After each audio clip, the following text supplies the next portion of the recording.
Hello, this is Whit Suber. I'm going to shoot some video to show perspective of the Port Royal project and all the land that's associated. Right now I'm standing up on the northwestern end of the property looking out on Battery Creek. We've got kind of a marsh view component So here. as I turn this around, y'all can see this is, this area right in here is a little bit more wooded with live oaks on the bank. Marsh extends out there. And kind of looking into the sun, this probably won't be that good of a shot, but you should be able to see the bridge over there that is Parris Island Gateway Bridge that hooks up to Rebo Road, and the property connects up to that. Now I'm here in what we've been calling the Bluff. This is a residential area. This is actually where we've been doing the beer garden all summer long and into now. Right here behind me is the slough. I'll turn everything around so we can see that better, but this is just, beautiful residential going across a 30-foot bluff all the way out into there. Just really pretty stuff. So what you're seeing here with this Spanish moss draped oak trees, this again for development purposes is the residential bluff. I hope you get a sense of how high it is, but you can see there in the background we've had picnic tables out here all summer long and into the fall basically for COVID. We've got a big beer garden over here. Tables are spread out a long way, and people love it. Maybe some of the drone footage will help you out here too, but you can see how dramatic the bluff is. I hope that gives you a sense of that. I'll swing around here. This is about 17 acre portion here of a big, single family residential is the way it's designed. So, and this slough here, which was where a ship was clearly built at some time. There's some legendary stories about what that may be, but in terms of the ship, but there's no question the ship was built here. The tide's a little too high right now to see the rails that the ship was pulled out on. But again, beautiful stuff. We got equipment moving right out there as we're putting the road in. So now I've just moved up a little, or actually further down, kind of further south on the property, down on that bluff, kind of in the midst of what we have been using as a beer garden, and they're actually setting up. It's Thursday night. And we do beer and burpees on Thursday night, so it's an exercise, jumping jacks and burpees and push-ups and all this stuff, and then you drink beer afterwards. Been a lot of fun. So that's about to start here in an hour or so. Another view out there. That bluff that we were on is to that side. I'm standing here in what will be the center of the road. I'm gonna kind of do this twice. So the roadway will go right down through there. We have approximately 20 waterfront lots, and be approximately 70 off-water lots from these areas here. That's kind of hard to see from this, but from the drone shots you'll see better. There's another big patch over there, and those are full blocks. Moving a little further down from the beer garden. Go waterside first. These are some more waterfront lots. These are actually our dockable waterfront lots. A very short pier gets you to about 20 feet of water at low tide. They really, this is where the channel kind of starts moving back in closer to the shore. And you'll see us as we move it down in this direction. I'll show you two things here. This road right here, we'll be tearing that up and turning that into a green. And these are townhome lots there. Waterfronts here again. In this area here, we're looking at the last of our waterfront lots, which as you can see are getting pretty close to the shrimp dock area.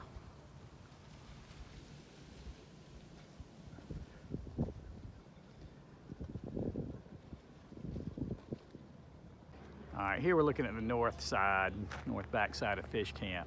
There's a lot in between here where we've got a proposed 3-story building with a rooftop bar and some facilities for the shrimp dock. This building right here is underway actually on the interior at least. This is a brewery, and there'll be a waterfront restaurant bar here. Diesel tank goes away. Shrimp docks here. We'll take a closer look. Don't know how well this will show on video, but these are some really beautiful live oaks that kind of drape over the water, and the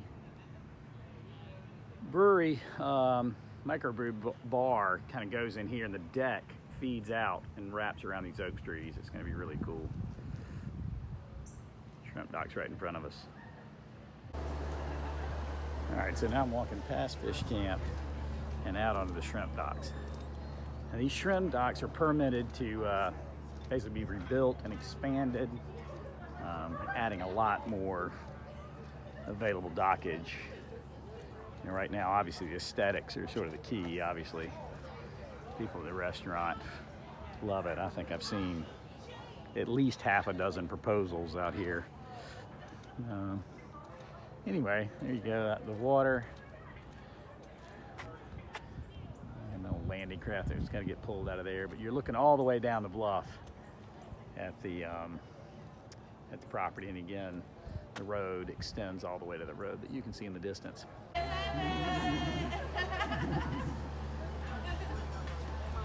And now we're on the other side of Fish Camp. Show you how that looks. We'll do a quick wander through here.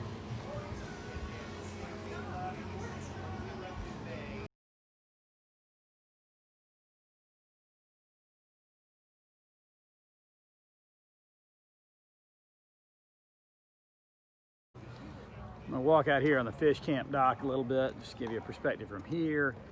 I think this project's in, tremendous need of a lot more, day docking, public docking for people to come to the restaurants and so on and so forth.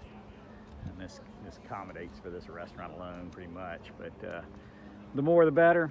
And as we look this way, that's the marina. Everything from here to the cruise ships and well out into the water. And we're going to be traveling down that way to look at sort of the meat of the deal, the more commercial area.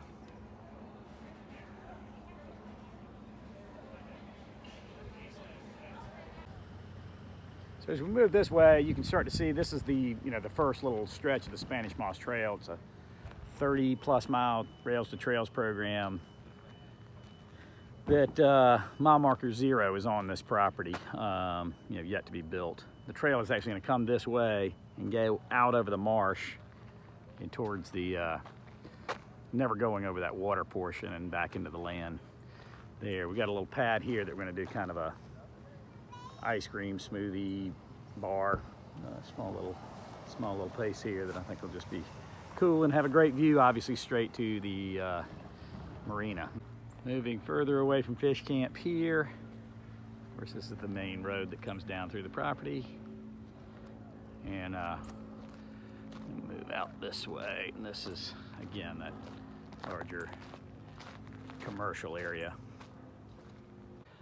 We'll walk a little bit this way. This will probably best be done with drone footage. We've got a lot of cleanup to do here that we've sort of let go, but that's now that the fall is setting in, we're about to bring all that down. But once again, here you're really looking at the sort of the meat of the marina space, and you have all this development land behind it, all permitted and entitled and ready to go. I mentioned before about the Spanish Moss Trail going out across the marsh. This is the area where it comes back in to the property, so it'll come back in. And we have two options here. We can either bring it inside and do a row of buildings on the water. We have a 0 setback from the water here, so kind of an unheard of entitlement. I certainly don't think anybody, or certainly anywhere around South Carolina, is ever going to get that again. But it does present a really interesting opportunity to put buildings that are 0 setback from the water. Moving further up, definitely going to be better seen from the drone footage, but this is where 8th Avenue comes into the property. That's basically going to be what I believe to be the best intersection into the property. There's another one that's kind of more natural here at the end, but I'm hoping we make this kind of a lighted interchange there on Paris Avenue by that white building, that white two-story, and really bring more traffic in this way. And I think it'll help integrate the development into the town more so than waiting for anybody to get to Paris Avenue.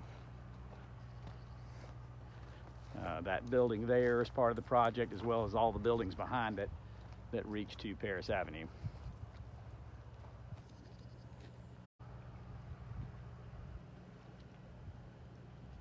Of course, there's the big terminal building.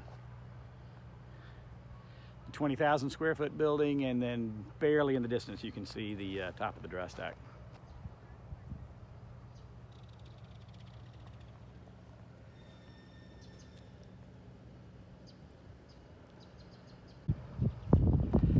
So now we're getting into, we still have a good bit of commercial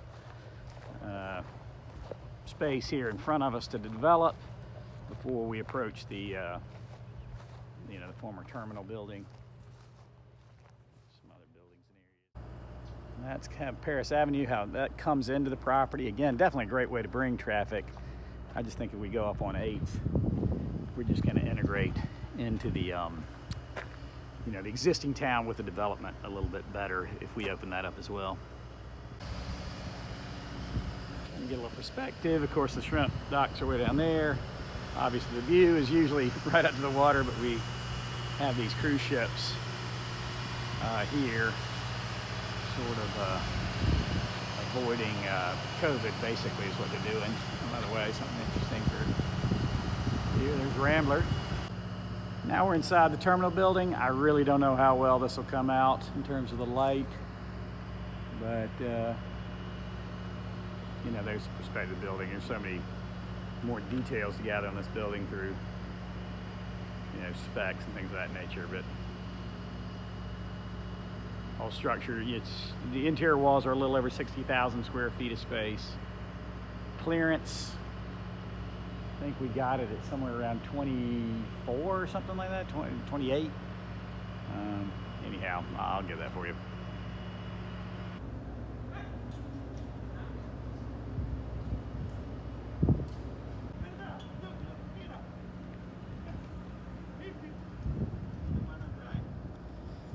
Now we're more on the south end, facing a little bit more to the east of the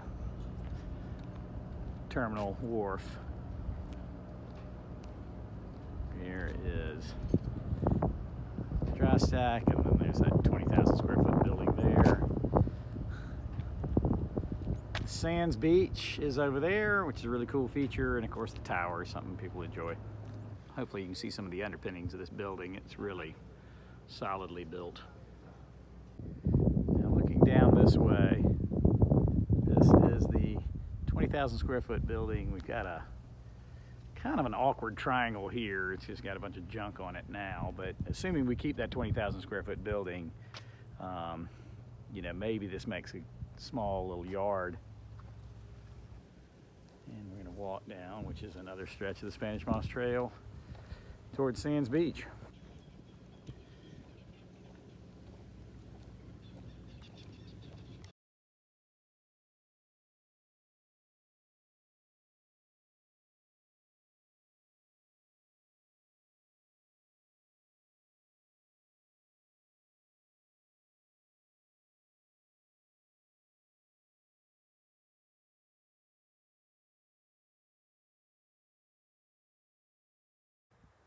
Okay, so from here, I think probably the best rest of the footage would be drone shots, but standing here on the top of the tower, you can get a good perspective of what we got here. And let me know if there's anything else you want to catch and have the video that you don't see here. Probably need to do some interior shots of that 20,000 square foot building. And there's some more area over there that's not really covered, but I think drone will probably do that best anyway. So thank you very much, and I'm Whit Suber, 803-518-3888, or whitsuber@gmail if you need to contact me. Thanks. Just two final things here. Of course, the interiors of that 20,000 square foot building, open span, got a lot of opportunities in there. And then this here, I forgot to tell you from the tower, in that sandy gravel patch area is sort of the center of about an 8-acre, what I thought best, multifamily site, but it also could be a yard if y'all wanted it that way.